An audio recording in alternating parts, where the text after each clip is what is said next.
Hey guys, welcome back to the channel. Thank you so much for clicking on me. I mean, so if you guys keep clicking, if you guys keep clicking, I'll keep making. And back with another video. We're back. We're talking about Chantel. So I was originally just making another video like I usually do around this time of week to talking about the next episode, previewing the next episode and what's going to happen in that next episode. But then I saw a tweet from Chantel from I think it was last week. I think it was either last Thursday or last Friday. And it was very, very interesting. I'll put it that way. Maybe you'll feel one way about it. Maybe you'll feel another way about it. But I think you'll feel some way about it. And I think that's the point. I feel like it's worth showing and talking about. And yeah, so I want to talk about this tweet, how it's affecting Survivor overall, like the topic that she's talking about, how it's affected the ratings, things like that. If you've seen the tweet, then this might not be new for you, but stick around because we're going to get really, really deep into just overall the topic that it covers. But if you haven't seen it, let's get right into it. But before we start, I have my post-game show tomorrow. Tune into that. Five minutes after the episode ends, we will be doing a post-game show, usually around 9:02, 9:03. At the latest, 9:05 is when we go live, me and Skylander. We always have so much fun with you guys in the chat. Hit us up, and we'll answer your questions all night. We'll talk about the episode, the good, the bad, the ugly, whatever it is. And 70% of you guys who are watching these videos are not subscribed. Let's change that. It's easy and it's free. And if that's let's get right into the video. Okay, so before we get to the tweet and really looking at it, just really talking about what she was talking about and responding to, let's talk about something that I did earlier this year. So around, I believe it was August, maybe early September, when the pregame interviews were coming out, Evie had said things about men. So she had said that her pet peeves were men. She literally, when asked her pet peeves, she said men. And so this caused a huge uproar, and part of the fan base and I made a video on it. It's gotten plenty of attention. You can go to check that out as always. But that video was me talking about that. This video is going to be in a similar style because Shantel has made a statement that very interesting. Maybe you'll agree, maybe you won't, but I think that it's worth talking about on the channel. But just to preface, this is very similar to the Evie video on this channel, in which a player has said something a little bit divisive, let's put it that way, and something that I personally don't agree with. And so it's interesting to see her say this. Considering that, her edit's been so heavy, I don't know. It's hard because let's just get into it. So Chantel so far, her pre-merge edit was absolutely gigantic. In my personal opinion, she is the biggest pre-merge character of any character in Survivor history. Maybe Boston Rob and Marquesas is the only person who beats her out. Maybe I'm trying to think. Maybe Sandra and Game Changers, or Russell and Samoa. Those are the only people that I can think of where I'm okay, this person even comes close to Shan's screen time in the pre-merge. She was edited positively, although I will say it wasn't completely positive, because of the fact that she did, kind of do some cutthroat moves in blindsiding both Brad and JD, and so it was more of a complex, multi-level edit where she got a part positive edit, a part hero edit, and a part villain edit. And that's honestly the best type of edit in my personal opinion, one that's more complex and multi-level edit, because no one's just like JT all the time, and nobody's Russell all the time. Most people are more complex, and so it's easier for me to relate to somebody who is more of a complexly edited character rather than just a packaged up hero or a packaged up villain for me, the viewer to understand and absorb. Whereas in this post-merge, and by post-merge I mean episodes 6 and 7, which are the two episodes that I've dropped the most recently as of filming this video, it seems to me that in these two episodes her edit is kind of turned a little bit negative, or at least her perception, because of the fact that in the pre-merge her tribe was the one going to tribal almost every single time. We got more and more of her as a character. Whereas now she can't really fit into that underdog role because of the fact that the Yase 3 are the clear underdogs of this post-merge so far. And because of that, and because of her being in that 8-person majority, at least up to this point, it seems to me that she's getting like this because of the fact that she's in the opposition to that Yase 3, who is so heroic right now in their edit. She kind of gets like a villain by default type of, at least perception. I think production's trying as hard as they can to not like make her a villain. Like they're pushing it more on Liana or pushing it more on Deshawn or Danny, but not as much Shan. I feel like when she could have gotten negative content in this post-merge opposing that Yase 3, they tried to shy away from that. But that's just her edit up until this point. Let's talk about the tweet. And so this tweet was sent out after the episode in which Jessica from Millennials versus Gen X, the 33rd season, I believe, she sent out a tweet with, saying the faces of Survivor 41's like past tribal, like the big tribal where Xander and the Yase 3 like succeed, and it showed like the Yase 3. So it was Sydney's face, it was Tiffany's face, it was Xander's face, and it was Evie's face, like all like really, really happy because they had succeeded in that past tribal. And Shan responded with this. She says, "Damn, only white faces?" Thinking emoji. So I just want your guys' immediate reaction down in the comments. How do you guys feel about this? Me personally, when I saw this, well, first of all, I saw this on Reddit. The caption of the post was, "What a fun person," and that's exactly what I thought myself too. It's like, really, like such a fun tribal, such a fun moment, and then you have to ruin it by saying that it's only white people that in the post that Jessica posted of the tribal, of the moods of tribal. I don't understand why she had to say this. It seems very negative and like just overall like not fun. Like who thinks like this? I feel like this is not the way that you want to think if you're generally like want to be happy in life. Like how I'm so confused as to how you wake up every single morning and you think like this. Like she's commenting on a tweet from a very nice person. Like this isn't like Lisi from Fiji. This is like a very genuinely nice person, both in the game and out the game. And she's commenting to her post about the moods of tribal, in which the Yase 3 plus Sydney were kind of the underdogs, and the Yase 3 succeeded. She commented on this post and said, "Only white faces." Oh my god! For me, I see that and immediately I'm thinking the hypocrisy. Imagine if somebody, if they had made a 4-person little collage, and it was Deshawn, Danny, Chantel, and Liana, and someone said, "Oh, like the new biggest alliance in the game," and then someone replied, "Only black faces." Ugh, like they're thinking emoji. Like I feel like that would be such a bigger reaction, but because it's the roles reversed, it's just not the same type of reaction, which I think is pretty. I'll just say it's pretty hypocritical to me, at least. And everybody, I see nobody commenting on this at all. I haven't seen RHAP, comment on this. I haven't seen the Survivor specialist comment on this tweet. I haven't seen anybody. It seems like everybody's just ignoring it. Which is just, to me, it's a little bit weird and a little bit interesting. The feelings when someone says something crazy on one side, but then when someone says something normal on the other side, there's a huge reaction. But when Shan says that because the color of the people's skin and the photo isn't hers, that she doesn't like it. So I just want to delve into the politics that have been on Survivor.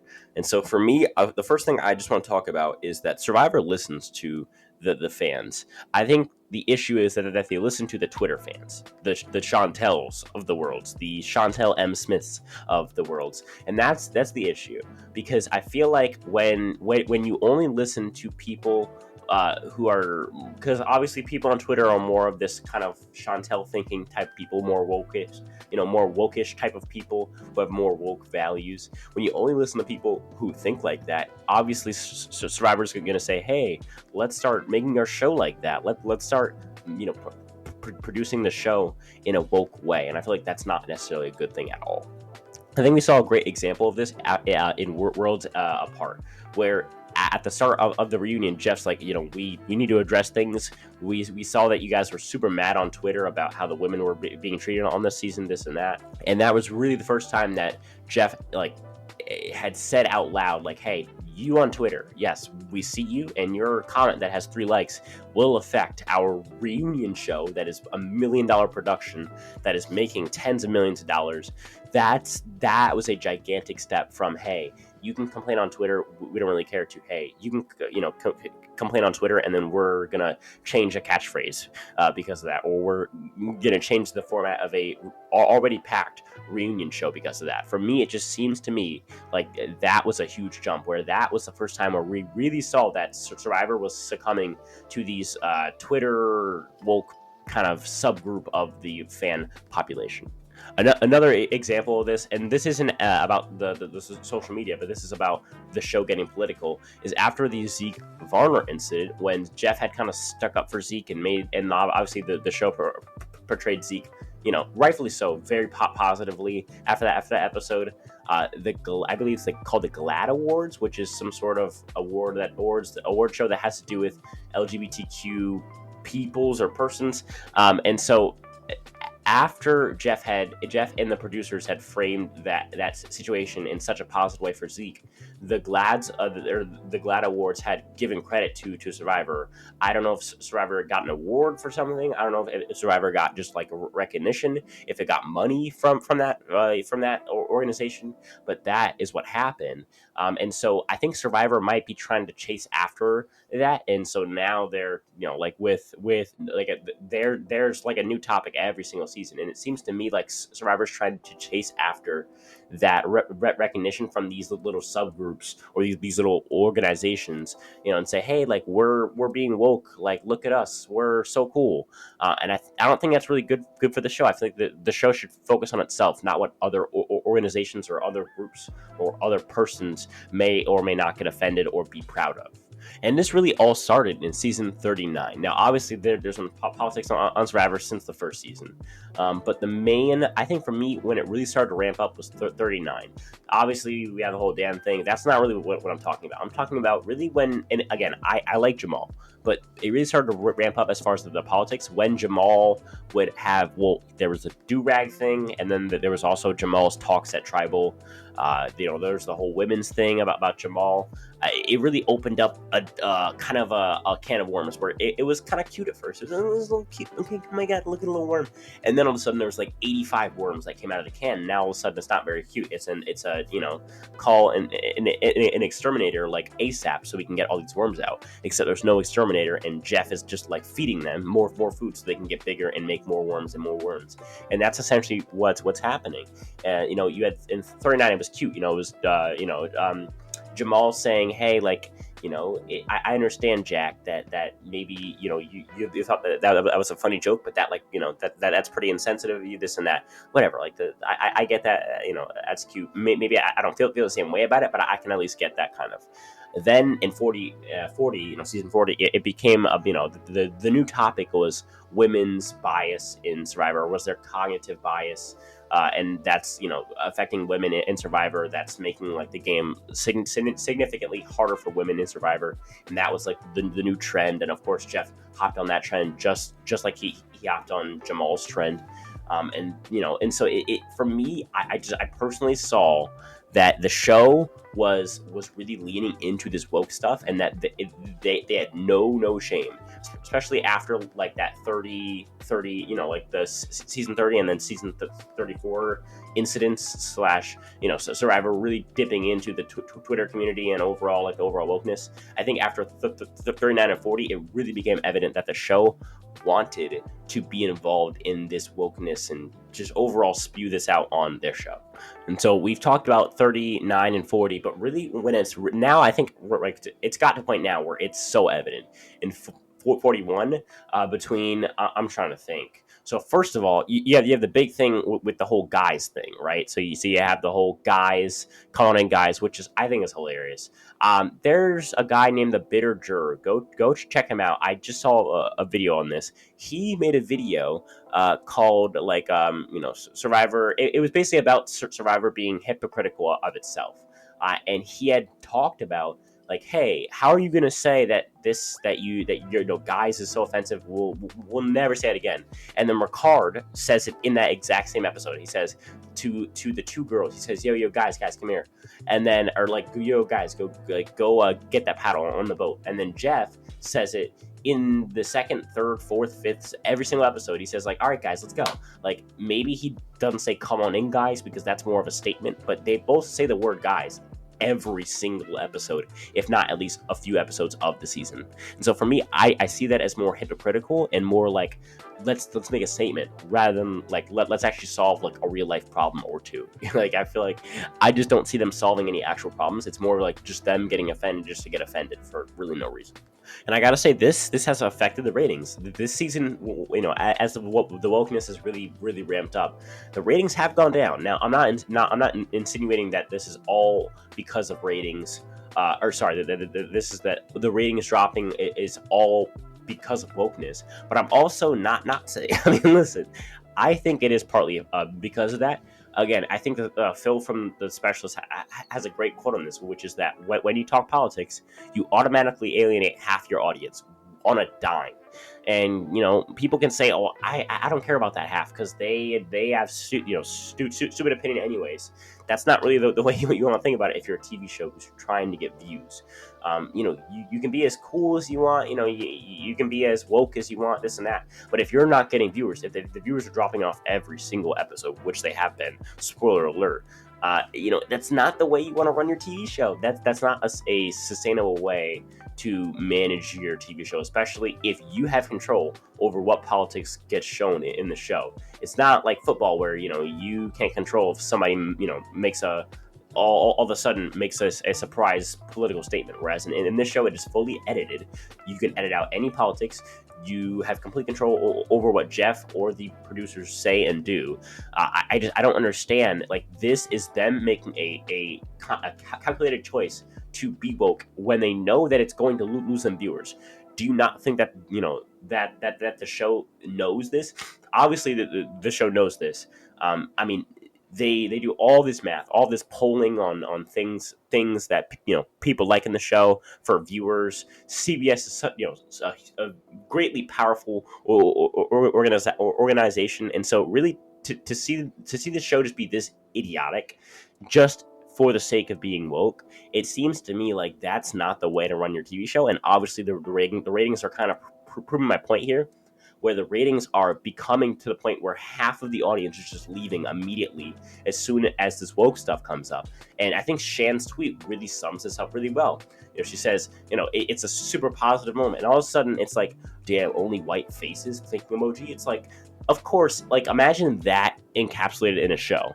Would you want to watch that show? Because I know that I would never want to watch that show of Shan just like critiquing positive things and turning them into dark, stormy clouds of negativity and just absolutely terrible, just terrible thought process, super just negative and just, oh my God, oh, it's so bad, this and that, oh, everything is the end of the world, like, oh, you guys are so racist, you guys are so sexist, this and that. It's very similar to Evie, where it's like, it's okay for Shan to say these things, and it's okay for Evie to hate men and say that, but it's not okay for other people in the community to say things on the other side. It shows a really speaking of all this bias, it shows a really big bias by the survivor community to only be okay with politics that go on their side, even if those politics are super radical and negative and not really making any sense.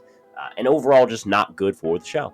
And not only is production turning woke, I think the players, well, they're not even really turning. They've always been woke. At least the especially players from like seasons 30 and beyond, I feel like have really turned woke. I think great examples of this are when Joe posted something about it was something political that leaned to the right. And it wasn't anything super radical or anything offensive or anything like that. It was just an opinion. And the entire comment section of that tweet was countless survivor players, like not like first boots, I'm talking like winners, Wendell, Stephen Fishback, Andrew Savage, Bryce, it was so many people. I'm talking anyone that you can think of that's active in the social media survivor community. They commented on this post, and they were all just trashing on Joe, bullying Joe, like tag team, like making fun of Joe. It was very negative on Joe. And they were all just kind of like laughing like together, like haha, like what an idiot, this and that. And it just shows this lack of tolerance for difference of opinion by this subgroup of people who would agree with Shan in this tweet to say, damn, only white faces. For me, I just see this, and that's not something I'm happy about. That's not something that I'm proud of, and that's not something that I feel like is going to be sustainable on the TV show if they want to stay on the air for much longer than 2 more seasons. And then another example of this is when Lauren agreed with Evie about hating men. You know, I can't grab the exact words because I don't remember, but it was something along the lines of like, I also agree, or like it's also like she stands people who hate men, like something like that, which is so stupid. I mean, could you imagine if somebody said, you know, I stand hating women? Like, that's, you know, I stand that. That would be immediate cancellation, and rightfully so, because that's not cool.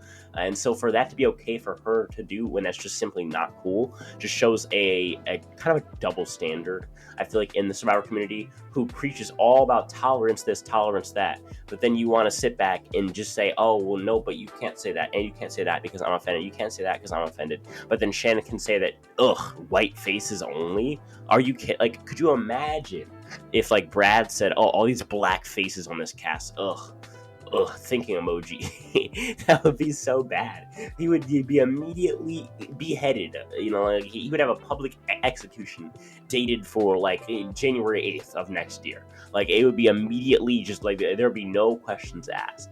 And so to see Shan kind of get off scot-free, I really didn't even hear about this from anyone. I had to go on Reddit and see it myself. Thankfully, there are more fans than you would think who do see the idioticness of, if that's even a word, of this tweet. Usually it's most of the Reddit, most of the Twitter, sees this and it's like, yeah, I stand that, good job. But it seems like I'd say it's more of like a 50-50 type of thing now, which is better than before, because right now it's like an 80-20, being 80 woke and 20 non-woke, whereas in this at least was like 50% not agreeing with Shan and 50% agreeing with Shan, which is an improvement, I guess, but still really disappointing that there's anyone who could possibly in their right mind agree with this tweet. This tweet is not okay. This tweet should never be okay to say in any context, even flipped around, flipped sideways, flipped upside down. I don't care. It's just not an okay opinion to have. I mean, I understand it's her opinion, but like, if that's who you are, I would be disappointed if that's the way that I carried myself around other people and treated other people. That's just me personally. I just want to talk about Jeff also being woke. For me, Jeff, it seems like, I think Parvati and Rob has a podcast, I guess, a few weeks ago. We had seen that it's some sort of like that Jeff is becoming this sort of midlife crisis type of situation with Jeff. I think Jeff is having this, this midlife crisis, and it's causing him to want to be like the young kids. And I feel like being part of the young crowd is being woke nowadays. And I feel like Jeff feels like he needs to be woke in order to kind of fit in. And I think Jeff thinks that that'll increase the ratings when really it only drops the ratings. But Jeff doesn't really get that. Obviously, I don't really expect Jeff to get simple things like that have to do with increasing his ratings and stuff like that. But that's okay. It's okay. It's a different combo for a different day. But I mean, overall, I personally look at Jeff and how he's been treating the casts like the past few seasons. It seems like Jeff almost wants these discussions to come up. Jeff is pushing this whole Survivor is a microcosm of life argument, which I think is the most dumb thing ever. Survivor is a game. Survivor is a TV show. Survivor is a sport. I'll take any of those. Survivor is not a microcosm of everyday society. That is just not the case. And if you disagree, that's fine. Tell me in the comments. But I personally don't think that Survivor is anything more than a game, a TV show, my life, or sport, a competition, a game show. I'll take all of that. A microcosm of the universe is just not what I think Survivor is. I don't think Survivor even fits close into that box, and I think that's really being dramatic if that's how you feel about a TV show. Even if it's the best TV show of all time and will always be the best TV show of all time, I still think that that's really, really ridiculous that you would say that Survivor is a microcosm of the universe, which is life, so the universe. But how do you guys feel? Do you guys feel that this wokeness in politics in Survivor, are you a fan of it? Are you not a fan of it? Is it something that you're super happy to see every time it comes on the screen? Or are you just like, oh my God, get it off my TV screen? screen. Me personally, I'm more of the latter, but maybe you're the former. Again, we don't ban comments in my comment section. All comments are welcome there. Don't be, hurting anybody's feeling, or, don't be screaming at anybody's face, but, you don't have to worry about me canceling you or anything like that. All opinions are welcome here. Discuss in the comments, and if it makes any sense, maybe I'll like it. I just want to talk about quickly that we are doing our post-game show tomorrow. It's going to go live probably 9:02 p.m. and then we're doing a video on Thursday, and then probably going to skip Friday like we usually do, and then have our video on Saturday, and then our podcast on Sunday, and then we'll probably go back to the same schedule. So we're continuing daily content day in and day out. Again, give me suggestions for more of these videos. I love your guys' thoughts on what I should do, and most of my great videos come from you guys. Continue to like, subscribe, but most importantly, hit the little bell and then hit all after that. That's the most important thing in the world. It helps me so much, and it helps this channel grow and grow and grow. Thank you guys for the continued support. Daily content continues, and if that's it, I'll talk to you guys in the next one. Peace.